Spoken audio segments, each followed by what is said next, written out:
नमस्कार, मैं हूं मनोज मानस। उत्तराखंड की खबरों में आपका स्वागत है। खबरों का रुख करेंगे उससे पहले देख लेते हैं इस वक्त की अहम हेडलाइंस। नशा मुक्त अभियान की 5वीं वर्षगांठ पर बोले सीएम धामी, कहा नशे को मजबूती से ना कहें युवा और लोगों को भी प्रेरित करें। देहरादून में हाई कमान ने कांग्रेस के 27 जिलों के अध्यक्षों के नाम किए घोषित। पदभार ग्रहण समारोह के बीच हरीश रावत ने दिया बयान। भाजपा प्रवक्ता हनी पाठक ने कांग्रेस प्रवक्ता पर साधा निशाना। देहरादून में यूकेडी के केंद्रीय मंत्री महामंत्री किरण रावत ने भाजपा पर निशाना साधा, कहा राज्य के विकास अब भी अधूरे। लक्सर में नगर पालिका बोर्ड की बैठक में 72 प्रस्ताव पारित। सफाई व्यवस्था के अलावा अतिक्रमण हटाने पर हुई चर्चा। सभासदों ने अपने वार्डों में विकास कार्यों से जुड़े प्रस्ताव रखे। चमोली में सांस्कृतिक मेले व पत्रकार सम्मान समारोह का आयोजन। मुख्य विकास अधिकारी ने कार्यक्रम की शुरुआत की। पत्रकारों को शॉल एवं स्मृति चिन्ह भेंट कर किया गया सम्मानित। देहरादून में पेपर लीक मामले में बेरोजगार संघ ने किया धरना प्रदर्शन। उपनल कर्मचारियों ने भी अपनी मांगों को लेकर किया मोर्चा। धरने पर बैठे उपनल कर्मचारियों को कांग्रेस का समर्थन। आप देख रहे हैं के न्यूज, खबरों का सारथी। और अब खबरें विस्तार से। खबर देहरादून से, जहां उत्तराखंड के मुख्यमंत्री पुष्कर सिंह धामी ने राज्य के हर ब्लॉक में आध्यात्मिक गांव विकसित करने के निर्देश दिए हैं। इसके लिए पायलट प्रोजेक्ट के रूप में गांव का चयन किया जाएगा, जहां योग, आयुर्वेद और ध्यान केंद्रों का विस्तार किया जाएगा। ये पहल प्रधानमंत्री नरेंद्र मोदी के उस सुझाव पर आधारित है जिसमें उन्होंने उत्तराखंड को आध्यात्मिक राजधानी के रूप में विकसित करने की बात कही थी। इन गाँवों में योग और आयुर्वेद के केंद्र स्थापित किए जाएंगे, जो स्थानीय लोगों और पर्यटकों को स्वास्थ्य लाभ भी प्रदान करेंगे। ध्यान केंद्रों का निर्माण किया जाएगा, जो मानसिक शांति और आध्यात्मिक विकास के लिए उपयुक्त होंगे।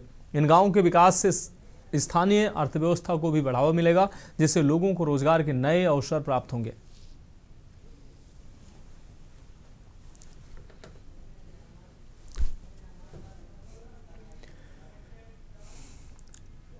बीते दिनों 11 नवंबर को कांग्रेस हाईकमान द्वारा प्रदेश कांग्रेस की नई संरचना की गई थी। बीते रविवार को प्रदेश कांग्रेस मुख्यालय में पदभार ग्रहण समारोह में सभी पदाधिकारी आगामी विधानसभा के चुनाव को लेकर अपनी अपनी बात सामने रखते दिखाई दिए। पदभार ग्रहण समारोह के दौरान पूर्व मुख्यमंत्री और कांग्रेस के वरिष्ठ नेता हरीश रावत भी मौजूद नजर आए। कांग्रेस के बीच हरीश रावत का एक बयान जो सामने आया, जो इन दोनों सुर्खियों में बना हुआ है। सभी राजनीतिक दल भी अब इस बयान के बाद अपने अपने विचार सामने रख रहे हैं। वहीं एक बार फिर प्रदेश में राजनीतिक सरगर्मियां भी तेज होती दिखाई दे रही हैं।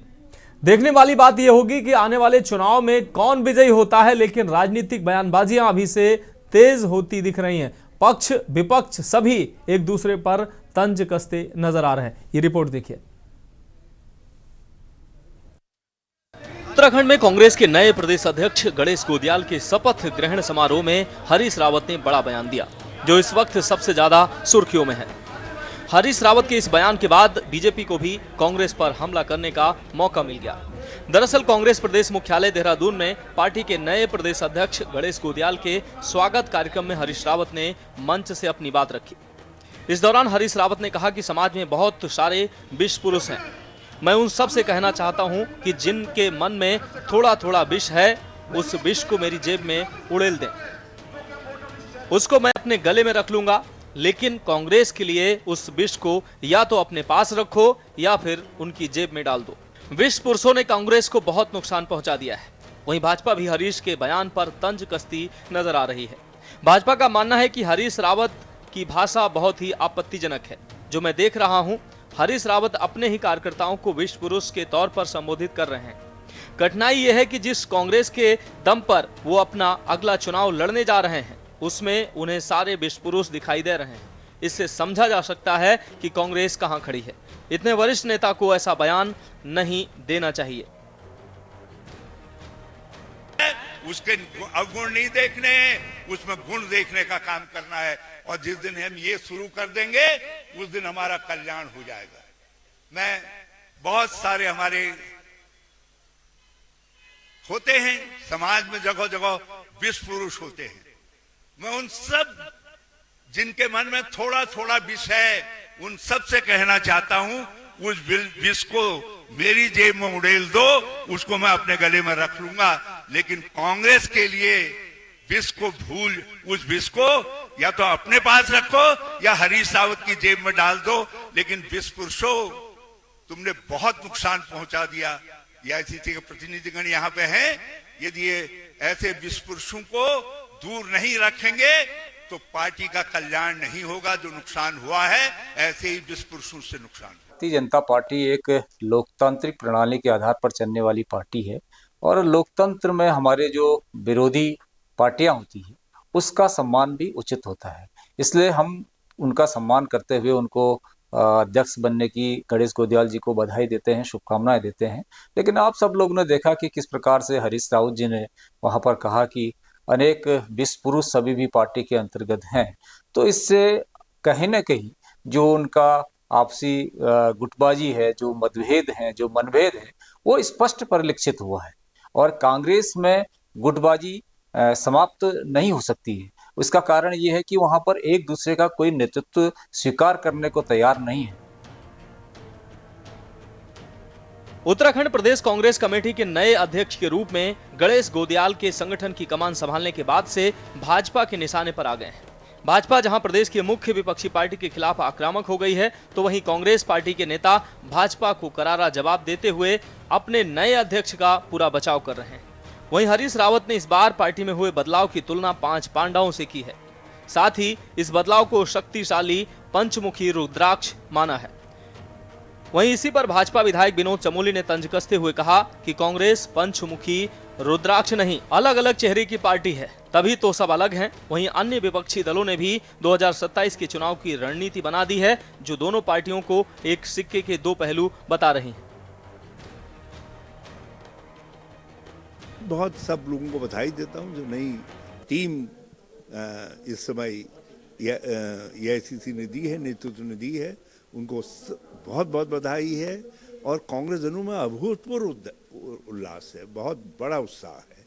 और ये उत्साह कार्यकर्ताओं का उत्साह ही शक्ति होता का प्रतीक होता है। और मैं पहले चतुर्भुज नेतृत्व कहता था, अब पंचमुखी नेतृत्व है। 5 पांडव, पंचमुखी रुद्राक्ष बहुत शक्तिशाली होता है।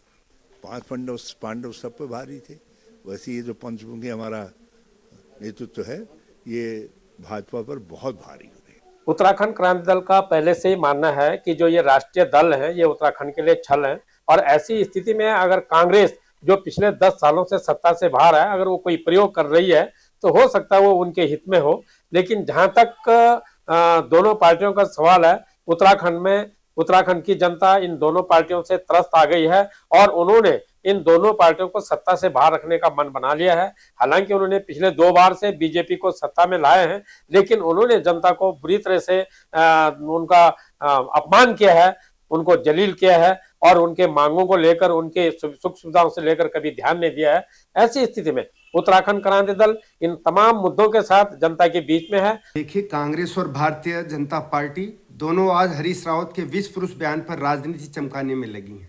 लेकिन असली सवाल यह है कि 25 साल में उत्तराखंड को किसने विष से भरा? बेरोजगारी, पलायन, घोटालों का विष, पेपर लीक का विष, भ्रष्टाचार का विष, ये किसने फैलाया? कांग्रेस अंदरूनी कलह का शिकार है। अध्यक्ष बदलो, प्रभारी बदलो, बयान बदलो, पर हालात तो वही पुराने।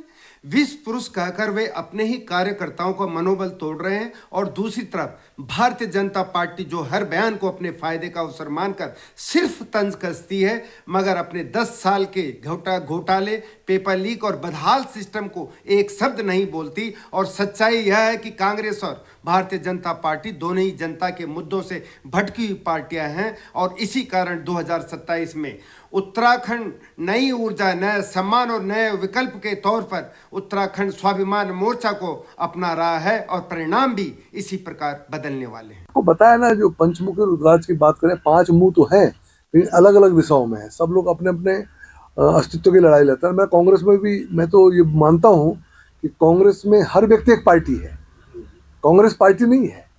कांग्रेस में हर नेता अपने आप में एक पार्टी है और अपने अपने एग्जिस्टेंस की लड़ाई वहाँ पर लड़ता है। और आज भी वो लड़ाई आपको देखने को मिलेगी और कल भी वो लड़ाई देखने को मिलेगी, क्योंकि कांग्रेस का मूल स्वभाव ही यही रहा है कि कांग्रेस में जो भी लीडर उभरता है वो अपने लिए वहाँ पर काम शुरू कर देता है और वो अपनी एक फैन फॉलोइंग बनाता है और उसके बाद उसके साथ में आगे बढ़ता है। तो कांग्रेस में गुटबाजी स्वाभाविक है, क्योंकि उनके मूल में है। जहाँ तक हमारी पार्टी का सवाल है, हमारे संगठन आधारित पार्टी है, हमारे व्यक्ति का महत्व नहीं है, संगठन का महत्व है और ग्रास रूट संगठन है। तो बीजेपी और कांग्रेस का कहीं मैच नहीं है, इसको कंपेयर भी नहीं किया जा सकता, मेरा ऐसा मानना है। अब कांग्रेस का मानना है कि पार्टी में नेताओं और कार्यकर्ताओं को अपनी बात रखने का स्वतंत्र अधिकार दिया गया है। जिस भ्रष्टाचार की नींव को भाजपा अपने कार्यकाल के दौरान सींचते हुए आई है, उस भ्रष्टाचार को कांग्रेस पार्टी आने वाले विधानसभा सत्र में पूरी प्रमुखता से उठाने जा रही है। कांग्रेस में हुए अब बड़े परिवर्तन से पार्टी को मानो नई ऊर्जा मिल गई हो, और यही वजह है कि पार्टी इसको 2027 के विधानसभा चुनाव में देवभूमि उत्तराखंड से गणेश गोदियाल, हरक सिंह, प्रीतम सिंह, करण महरा व प्रीतम सिंह के नेतृत्व में 2002 की तरह एक बार फिर कांग्रेस पार्टी उत्तराखंड में अपना परचम लहराने जा रही है। अब सवाल यही है कि हरीश रावत जैसे पार्टी के दिग्गज नेता अपने इन बयानों से पार्टी की दिशा और दशा खराब न कर दें। क्या ऐसे ही बयान पार्टी को जीत हासिल करा पाएंगे, या कहीं ये जुबानी जंग पार्टी की चाल को खराब न कर दे? Uttarakhand desk report. अगली खबर देहरादून से, जहां उत्तराखंड की राजधानी देहरादून में लगातार धरने प्रदर्शन का दौर जारी है।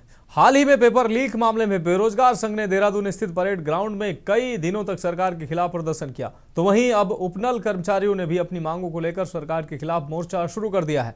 पिछले कुछ दिनों से नियमितीकरण को लेकर विरोध प्रदर्शन जारी है। वहीं लगातार राजनीतिक दल के नेता उपनल कर्मचारी के बीच पहुंच रहे हैं, और नवनियुक्त कांग्रेस के प्रदेश अध्यक्ष गणेश गोदियाल भी प्रदर्शन कर रहे और उपनल कर्मचारियों के बीच पहुंचे हैं, और उन्होंने कहा कि मैं इनके बीच पहुंचा हूं, ये सभी हमारे भाई बहन हैं, और मैंने मुख्यमंत्री से आग्रह किया है कि इसमें कोई भी हल निकाला जाए, और मैं इसमें कोई राजनीति नहीं करना चाहता। साथ ही उन्होंने कहा कि कांग्रेस राज्य और कर्मचारियों के साथ है, और उत्तराखंड में कांग्रेस की सरकार बनने पर पहले सत्र में सभी कर्मचारियों को नियमितीकरण के लिए जो है वो कार्य किया जाएगा।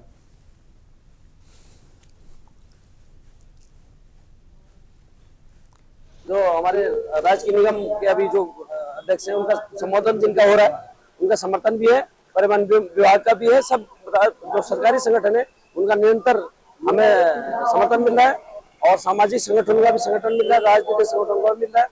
और देखो सरकार कितनी निष्ठुर होगी, सरकार के अंदर कुछ भी संवेदना नहीं बची है। 9 दिन हो गए उपनल कर्मचारियों को अपना धरना प्रदर्शन जारी रखते हुए, और कुछ लोग कार्मिक अनशन पर भी बैठे हैं, और उसके बावजूद सरकार की आंखों में शर्म नहीं है, हठ धर्मिता इतनी है कि परसों सुप्रीम कोर्ट से मुंह की खाने के बावजूद भी वो इनके बीच में नहीं आ रहे हैं, और इनके रेगुलराइजेशन की जो है बात वो नहीं कर रहे हैं। देखिए, मैं इस चूंकि हमारे भाई हैं, ये कई समय से आंदोलित हैं, परेशान है, मैं इसमें कोई राजनीति नहीं करना चाहता, और मेरे वक्तव्य में आपको दिखा होगा कि मैंने हल निकालने का रास्ता बताया। माननीय मुख्यमंत्री जी को इसमें हल निकालना चाहिए, और हल निकल सकता है, ऐसा नहीं है कि हल नहीं निकल सकता है। अब बढ़ेंगे अगली खबर की ओर। खबर देहरादून से, जहां देवभूमि उत्तराखंड की राजनीतिक फिजा में गर्माहट बढ़ाते हुए उत्तराखंड क्रांति दल की केंद्रीय महामंत्री किरण रावत ने भाजपा पर सीधा हमला बोलते हुए कई गंभीर सवाल खड़े किए हैं। उन्होंने कहा कि राज्य के निर्माण के मूल उद्देश्य रोजगार, स्वास्थ्य, शिक्षा, राजधानी, गैरसैंण, भू कानून, पलायन और सामाजिक आर्थिक विकास अब भी अधूरे हैं। किरण रावत के अनुसार पहाड़ों का अस्तित्व संकट में है, और यही कारण है कि यूकेडी ने एक बार फिर आंदोलन का बिगुल बजा दिया है। किरण रावत ने कहा कि भाजपा प्रदेश मंत्री नेहा जोशी के तीसरी बार जीत वाले बयान से पहले ये देखना जरूरी है कि क्या उत्तराखंड आंदोलन की परिकल्पनाएं पूरी भी हुई हैं या नहीं। उन्होंने दावा किया 2027 चुनाव भाजपा के लिए आसान नहीं होंगे, क्योंकि पहाड़ी अब जाग चुका है और अपने अधिकारों की लड़ाई के लिए यूकेडी के साथ खड़ा है। रावत ने यहां तक कहा कि अगर भगवान बद्री केदार की कृपा रही तो 2027 में पूर्ण सत्ता का परचम यूकेडी ही लहराएगी।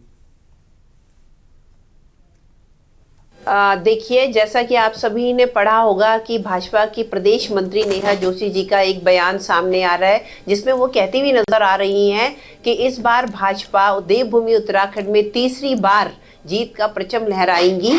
तो मेरा ये पूछना है भाजपा सरकार से कि देवभूमि उत्तराखंड, उसका जो स्थापना हुई थी, आंदोलन जो हुआ था, किन मांगों को लेकर वो आंदोलन हुआ था? वो मांगे थी कि यहाँ के जो निवासी हैं उनका सामाजिक, आर्थिक, राजनीतिक विकास जो है किया जा सके। अब बढ़ेंगे अगली खबर की ओर। खबर लक्सर से है, जहां लक्सर नगर पालिका बोर्ड की बैठक में 72 प्रस्ताव पारित किए गए। पालिका अध्यक्ष संजीव नीतू ने बताया कि बैठक में नगर के विकास के लिए तकरीबन 72 प्रस्ताव सर्वसम्मति से पारित किए गए। इनमें प्रकाश व्यवस्था, सफाई व्यवस्था के अलावा अतिक्रमण हटाने आदि पर चर्चा हुई। नगर अधिशासी अधिकारी मोहम्मद कामिल ने बताया कि सभासदों ने अपने वार्डों में विकास कार्यों से संबंधित प्रस्ताव रखे हैं।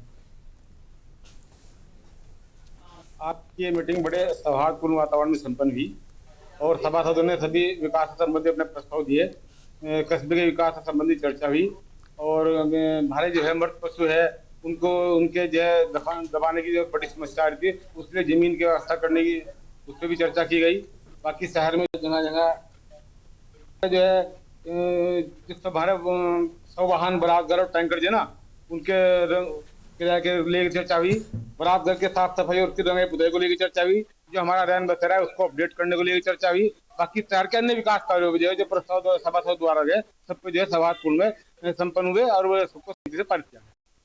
कार्यों को सबने बहुत अच्छे प्यार मोहब्बत के माहौल में मीटिंग को संपन्न कराया। इसमें करीब 70 से अनुमानित 70 प्रस्ताव हैं जो पास हुए हैं और सफाई को, लाइट को लेकर, नगर में जो भी समस्या बहुत ज्यादा अतिक्रमण को लेकर उन सब पर चर्चा हुई है। बहुत जल्द उनको फॉलो करने का प्रोग्राम बनाया जाएगा। और मैं आपके माध्यम से कहना चाहूँ नगर के समस्त लोगों को कि वो सफाई में थोड़ा सा हमें कोऑपरेट करें। जगह जगह जो उठाकर कूड़ा डाला जाता है उससे हमारे जो कर्मचारी हैं उनको भी बड़ी प्रॉब्लम होती है, शिकायतें बहुत ज्यादा होती हैं। थोड़ा योगदान इसमें सभी करें, मेरी आपसे निवेदन है। तो उत्तराखंड की खबरों में फिलहाल वक्त एक ब्रेक का है। ब्रेक के बाद हाजिर होते हैं। आप देख रहे हैं के न्यूज। ब्रेक के बाद उत्तराखंड की खबरों में एक बार फिर से आपका स्वागत है। बढ़ेंगे अगली खबर की ओर। खबर चमोली से, जहां 73वें राजकीय औद्योगिक विकास एवं सांस्कृतिक मेले में मुख्य विकास अधिकारी व प्रभारी जिला अधिकारी डॉक्टर अभिषेक त्रिपाठी की अध्यक्षता में पत्रकार सम्मान समारोह व पत्रकार वार्ता का आयोजन किया गया। मुख्य विकास अधिकारी ने दीप प्रज्वलित कर कार्यक्रम की शुरुआत की है और इस दौरान पत्रकारों की ओर से जनपद की विकास योजनाओं को लेकर किए जा रहे विभागीय कार्यों की विस्तृत जानकारी ली गई है।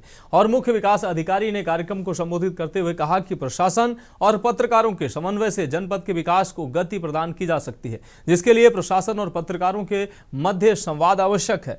इस उद्देश्य की पूर्ति के लिए प्रतिवर्ष गौचर मेले के दौरान जनपद स्तरीय पत्रकार वार्ता का आयोजन कर प्रशासन की ओर से संवाद स्थापित करने का प्रयास किया जाता है। इस दौरान स्वास्थ्य अधिकारी, स्वास्थ्य, शिक्षा, उद्यान, सिंचाई, सड़क, पेयजल, शिक्षा सहित अन्य विषयों को लेकर चर्चा की गई है। इस दौरान मुख्य विकास अधिकारी की ओर से आपको बता दें कार्यक्रम में उपस्थित पत्रकारों को शॉल व स्मृति चिन्ह भेंट कर सम्मान किया गया।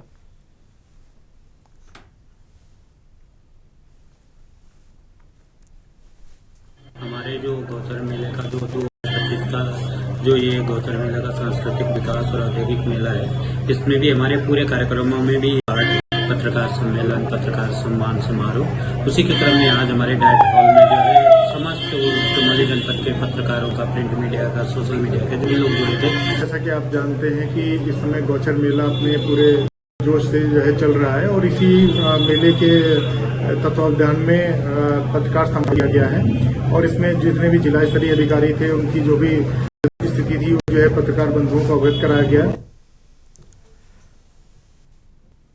अगली खबर की ओर। खबर नैनीताल से, जहां भले ही आज भागती दौड़ में हम अपना जन्मदिन 18 नवंबर को नैनीताल का जन्मदिन बड़े ही हर्षोल्लास से मनाते आए हैं। नैनीताल के बास्केटबॉल कोर्ट में नैनीताल का 184वां जन्मदिन बड़े ही धूमधाम से मनाया गया, जिसमें स्थानीय लोगों के साथ पर्यटकों ने बढ़ चढ़कर हिस्सा लिया है।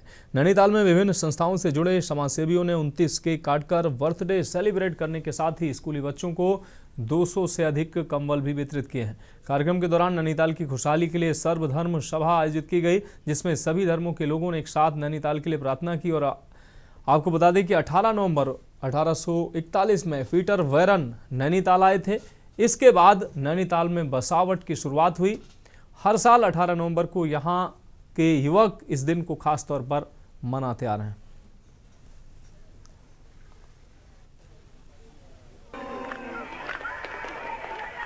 तो नैनीताल नगर का वैदिक और पौराणिक काल से महत्व रहा है, लेकिन जो आधुनिक बसासत हुई और जो आधुनिक विकास हुआ उसका जो श्रीगणेश है वो पी बैरन ने 1841 में यहाँ की जमीन को एक्वायर करके यहाँ पर बसासत प्रारंभ की और लेकिन जब वो विकास असंतुलित हुआ तो 1880 में यहाँ पर बहुत भयंकर भूस्खलन आया, जिसमें सैकड़ों लोगों जान गई और अन्य भी भूस्खलन आए। उसके बाद अंग्रेज सरकार ने नैनीताल नगर की सुरक्षा के लिए पूरे विश्व में प्रसिद्ध जो इंजीनियरिंग का एक नमूना है, यहाँ की जो 100 ड्रेनेज हैं। अब बात करेंगे अगली खबर की। देहरादून बार एसोसिएशन का धरना प्रदर्शन का सिलसिला अभी भी जारी है। अधिवक्ताओं ने प्रशासन पर मांगों के समाधान में तेजी लाने का दबाव बनाए रखा। इसी बीच बार एसोसिएशन के अध्यक्ष मनमोहन सिंह कंडवाल ने मीडिया से बातचीत करते हुए बताया कि कल जिलाधिकारी और वरिष्ठ पुलिस अधीक्षक धरना स्थल पर पहुंचे थे। अध्यक्ष कंडवाल के अनुसार अधिकारियों ने अधिवक्ताओं की समस्याएं विस्तार से सुनी थी और आश्वासन भी दिया था कि सभी प्रमुख मांगों पर जल्द सकारात्मक कार्रवाई की जाएगी। साथ ही प्रशासन ने बार एसोसिएशन से एक कमेटी गठित करने का अनुरोध भी किया ताकि समिति और प्रशासन के बीच नियमित संवाद से समाधान की दिशा तय की जा सके। उन्होंने कहा कि अधिवक्ता समुदाय बातचीत के माध्यम से आगे बढ़ने को तैयार है, लेकिन उम्मीद है कि प्रशासन अब ठोस और जल्द कदम उठाएगा।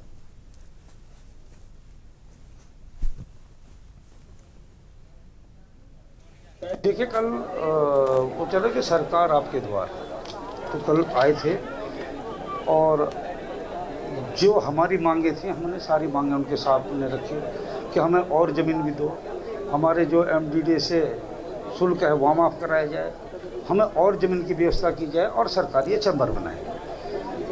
इन चीज़ों के साथ बात हुई। बात होने के बाद उन्होंने कहा ये सारी चीज़ें होंगी, सारी व्यवस्थाएं होंगी और इसी कारण हमने फिर एक संघर्ष समिति बनाई। अब बढ़ेंगे अगली खबर की ओर। खबर नैनीताल से, जहां उत्तराखंड हाईकोर्ट में प्रदेश भर के सरकारी अस्पतालों में बदहाल स्वास्थ्य सेवाओं को लेकर दायर जनहित याचिका पर सुनवाई हुई। मामले की सुनवाई के बाद कोर्ट की खंडपीठ ने वर्चुअल माध्यम से कोर्ट में पेश हुई डायरेक्टर जनरल हेल्थ से नैनीताल के भवाली स्थित सैनिटोरियम हॉस्पिटल को आधुनिक सुविधाओं से तैयार करने के ठोस प्लान पेश करने को कहा। मामले की सुनवाई के लिए कोर्ट ने 1 दिसंबर की तिथि नियत की है। आपको बता दें कि राज्य विधिक सेवा प्राधिकरण ने उच्च न्यायालय में जनहित याचिका दायर कर कहा कि प्रदेश भर के सरकारी अस्पतालों में मरीजों को न मूलभूत सुविधाएं मिल पा रही हैं और न ही अस्पतालों में बेहतर इलाज की सुविधाएं उपलब्ध हैं। स्टाफ की कमी है और खराब पड़ी मशीनों के चलते मरीजों को हायर सेंटर रेफर कर दिया जाता है। याचिका में कहा गया कि कई हॉस्पिटल में इंडियन हेल्थ स्टैंडर्ड के मानकों की कमी है। याचिका में उच्च न्यायालय से सरकारी अस्पतालों में बेहतर सुविधाएं उपलब्ध कराने की प्रार्थना की गई ताकि दूर दराज से सरकारी अस्पतालों में आने वाले मरीजों को बेहतर स्वास्थ्य सुविधाएं मिल सकें।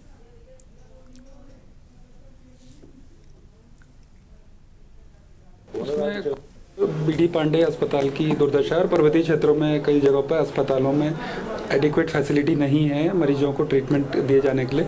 सरकारी अस्पतालों की दशाएं खराब हैं। तो कोर्ट ने आज एक आदेश पारित किया जिसमें उन्होंने भवाली में, जहां सैनिटोरियम की जगह है, वहां पर एक मल्टी स्पेशलिटी हॉस्पिटल बनाने के लिए प्रपोजल कोर्ट ने मांगा है और साथ ही ये कहा है कि वो ऐसे स्थान पर होगा जिससे कि पर्वतीय क्षेत्र के कुछ लोगों को तो वहाँ पर आकर राहत मिल सकेगी और साथ ही नैनीताल में क्योंकि फैसिलिटीज ऑलरेडी नहीं है, बिल्डिंग पुरानी हो चुकी है। तो फिलहाल उत्तराखंड की खबरों में अभी के लिए मेरे साथ इतना ही। मुझे दीजिए इजाजत और आगे आप देखिए के न्यूज इंडिया का विशेष कार्यक्रम मंथन हमारे प्रधान संपादक दुर्गेन चौहान जी के साथ। आप देख रहे हैं के न्यूज, खबरों का